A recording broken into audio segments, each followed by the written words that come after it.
पिछली श्रृंखला में हमने इस बात पर विचार किया या यह जाना कि मनुष्य के पास एक निश्चित समय है।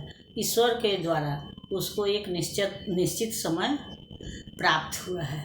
उसी समय में उसको अपना काम कर लेना है, क्योंकि परिस्थिति कब हमारे अनुकूल है और कब प्रतिकूल हो जाएगी यह कहना मुश्किल है।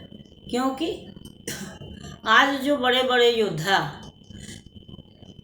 युद्ध क्षेत्र में अपना कला कौशल दिखलाते हैं, वो भी कल मृत्यु के ग्रास बन जाते हैं, यानी वो भी मृत्यु को प्राप्त होते हैं। उदाहरण के लिए कबीरदास ने कहा है कि धरती करते एक पग, समुंदर करते फाल, हाथों पर्वत तौलते ते भी खाए काल। जिन्होंने पूरी धरती को एक पग में नाप लिया, यानी कि वामन अवतार भगवान विष्णु। जिसने समुद्र को लांघ लिया, यानी कि महावीर हनुमान। या जिसने हाथों पर पर्वत को तौला, यानी भगवान श्री कृष्ण। तो समय के अनुसार उनको भी काल ने समाप्त कर दिया।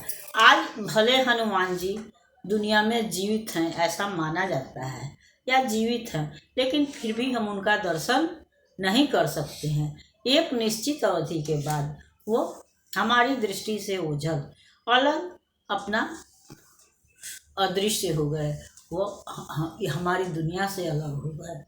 इसी तरह से भगवान विष्णु के वामन अवतार की भी समाप्ति हो गई।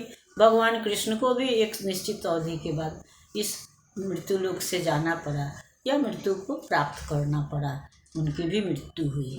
तो कहने का मतलब कि इस दुनिया में जो भी आया है, जो कुछ भी है, उसको पास एक निश्चित ही समय है। वो समय ज़्यादा या कम हो सकता है, लेकिन जो आया उसको जाना ही है, और कब जाना है यह पता नहीं है। इसलिए हमको सारे अपने जितने भी क्रियाकलाप हैं, जो भी कार्य हैं, इसको सोचते हुए कि हमारे पास समय कम है, यथाशीघ्र अपने कार्यों का संपादन कर लेना चाहिए। अपने उद्देश्य की पूर्ति के लिए प्रयास कर लेना चाहिए, या परोपकार, दया, दान, धर्म के द्वारा अस्थाई यश के अर्जन का प्रयास करना चाहिए। क्योंकि यह शरीर तो नश्वर है, यह निश्चित है, हम जानते हैं। और अस्थाई क्या है? हमारा यश। तो उस यश की प्राप्ति के लिए हमको सदैव प्रयत्नशील रहना चाहिए। कहने का मतलब है कि समाज सेवा या परोपकार का कार्य करना चाहिए। अगली श्रृंखला में हम अगले दोहे पर विचार करेंगे। तब तक यह श्रृंखला आपको पसंद आती है तो इसको लाइक कीजिए, सब्सक्राइब कीजिए।